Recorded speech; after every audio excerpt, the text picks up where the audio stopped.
ನಮಸ್ಕಾರ ರೀ ಎಲ್ಲರಿಗೂ ಶೈಲು ಅಡುಗೆ ಚಾನಲ್ಗೆ ಸ್ವಾಗತ. ನಾನಿವತ್ತು ಪಾಲಕ್ ಬಜ್ಜಿನ ಮಾಡ್ತಾಯಿದ್ದೀನಿ.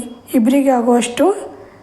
ಅದಕ್ಕೆ ಬೇಕಾಗುವಂಥ ಐಟಮ್ಸು ಎಣ್ಣೆ, ಕಡಲೆ ಹಿಟ್ಟು, ಅಕ್ಕಿ ಹಿಟ್ಟು, ಸೋಡಾ, ಅಜ್ವೈನ್, ಉಪ್ಪು, ಪಾಲಕ್ ಸೊಪ್ಪು. ಈ ಒಂದು ಪಾತ್ರೆಗೆ ಕಡಲೆ ಹಿಟ್ಟನ್ನು ಹಾಕ್ಕೊಳ್ತಾ ಇದ್ದೀನಿ.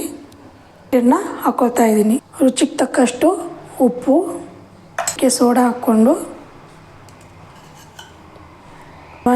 ಹಾಕ್ಕೊಳ್ತಾ ಇದ್ದೀನಿ. ಮೊದಲಿಗೆ ಎಣ್ಣೆನ ಬಿಸಿ ಮಾಡ್ಕೊಂಡಿದ್ದೆ. 1 ಸ್ಪೂನ್ ಆಗುವಷ್ಟು ಎಣ್ಣೆನ ಹಾಕ್ಕೊಳ್ತಾ ಇದ್ದೀನಿ. ಇವಾಗ ಇದನ್ನು ಮಿಕ್ಸ್ ಮಾಡಬೇಕು. ಮಿಕ್ಸ್ ಮಾಡ್ಕೊಂಡಾದಮೇಲೆ ಸ್ವಲ್ಪನೇ ನೀರು ಹಾಕ್ಕೊಂಡು ಮಿಕ್ಸ್ ಮಾಡ್ಕೊಳ್ತಾ ಇರಬೇಕು. ನಾವು ನೋಡ್ಕೊಳ್ಬೇಕು ಎಲೆಗೆ ಅಂಟುತ್ತೋ ಇಲ್ಲೋ. ಇದು ಈ ರೀತಿಯಾಗಿದೆ. ಇದನ್ನು ಈ ರೀತಿಯಾಗಿ ತೊಗೊಂಡು ಎಣ್ಣೆಯಲ್ಲಿ ಬಿಡಬೇಕು.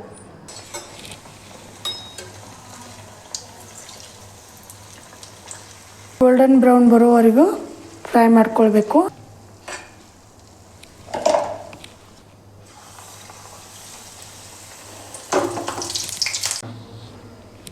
ಇದು ಕೊನೆಯ ಒಂದು ಎಲೆಯ ಬಜ್ಜಿ. ನೋಡಿ ಎಷ್ಟು ಕ್ರಿಸ್ಪಿಯಾಗಿ ಕಾಣಿಸ್ತಾ ಇದೆ. ಗೋಲ್ಡನ್ ಬ್ರೌನ್ ಬರೋವರೆಗೂ ನೀಟಾಗಿ ಫ್ರೈ ಮಾಡ್ಕೊಳ್ಬೇಕು. ನೋಡಿ ಫೈನಲ್ ಆಗಿ ನಮ್ಮ ಪಾಲಕ್ ಬಜ್ಜಿ ರೆಡಿಯಾಗಿದೆ.